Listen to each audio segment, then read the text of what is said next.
Kawawang Bradley Beal. Bati ko sa Suns ang inabot sa pagbabalik, 1 puntos lang. Ito pala ang sikreto ni Brandon kung bakit naging mamaw sa shooting.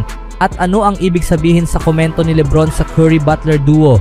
Sunod-sunod na finals kung totoo.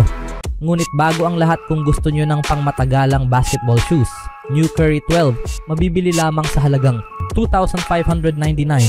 I-click lamang ang link sa comment section. Pagkatapos bumalik ni Bradley Beal para sa Phoenix Suns, hindi naging nasa maayos sa inaasahan ng kanyang unang laro sa pagbabalik.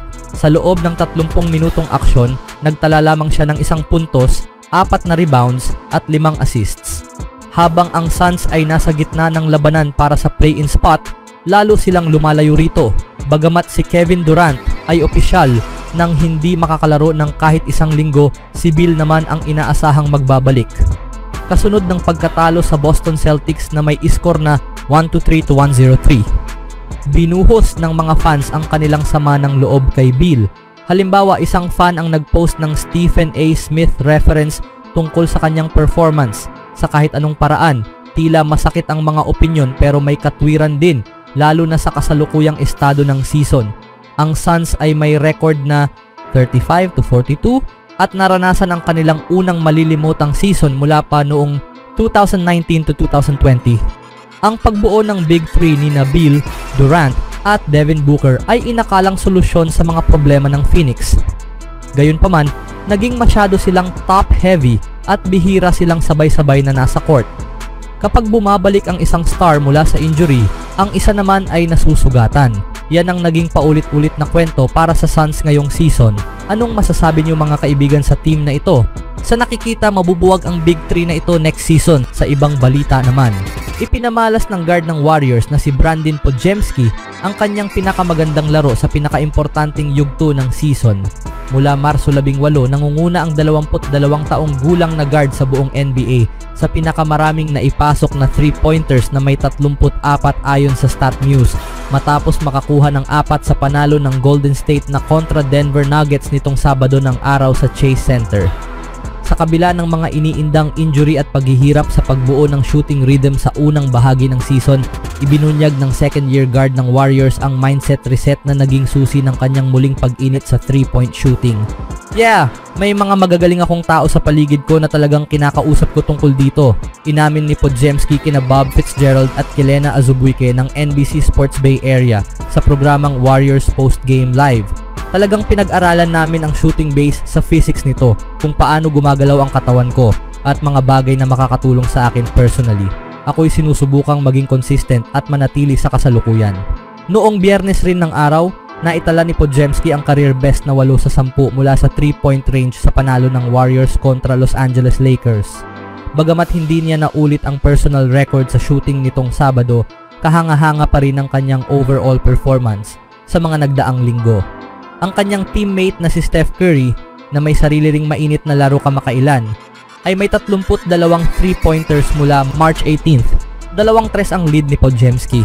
Batid ni Podziemski ang mga tagumpay at kabiguan sa paglalaro laban sa pinakamahusay sa liga, kaya't binibigyang halaga niya ang pagkakaroon ng mahinahong disposisyon pagdating sa 3-point shooting.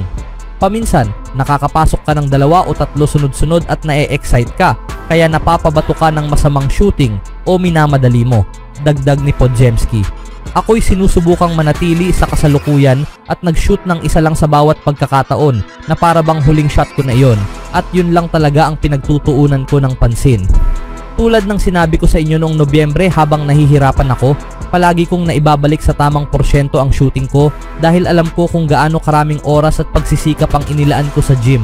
Kaya ngayong nakikita kong nagbubunga ito sa tamang panahon ng taon, malaking bagay ito para sa akin. Anong masasabi niyo mga kaibigan sa in-improve ni Podziemski sa labas ng arc? Speaking of Warriors, naalala ni LeBron James ang panahon ni Kevin Durant sa Golden State Warriors matapos ang kanyang unang laro laban kay Jimmy Butler na nasa parehong team. Nabigo ang Los Angeles Lakers kontra sa Golden State Warriors sa score na 116-123 sa kanilang home court, isang pagkatalo na may malaking epekto sa standings ng Western Conference. Isa ito sa mga panalong hindi dapat pakawalan ng Lakers, ngunit naging mahirap ang gabi para kay Luka Doncic na nagbigay daan para makaungos ang Warriors. Ang Lakers at si LeBron James ay nagkaroon ng mga panalong nagpabagsak sa mga negatibong prediksyon kamakailan mula sa mga tulad ni Stephen A. Smith. Kinailangan ni LeBron na ibigay ang lahat sa mga panalong iyon at ganoon din ang ginawa niya laban sa Warriors. Umiskor siya ng 33 puntos sa 10 sa 15 shooting na may 9 na assists, ngunit hindi pa rin naipanalo ang laban. May bentahe pa rin si LeBron laban sa Warriors mula nang sumali siya sa Lakers na may 11 sa 7 record kahit na natalo sila sa larong ito. Gayunpaman, matitinding laban na ang pinagdaanan niya kontra sa Warriors sa kanyang karera. 4 na sunod na NBA Finals ang nilaro niya laban sa kanila mula 2015 until 2018 na natalo siya sa 3 rito.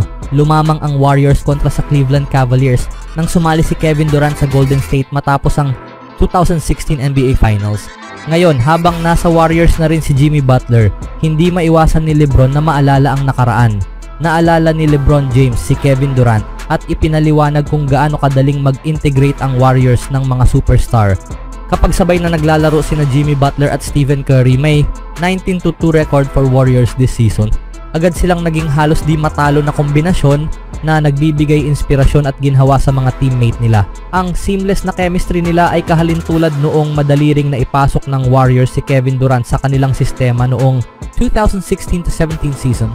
Nakikita ni LeBron kung gaano kadaling na-integrate noon si Durant habang kinakausap ang media matapos ang kanyang unang laro laban sa Warriors na may Jimmy Butler na sa lineup.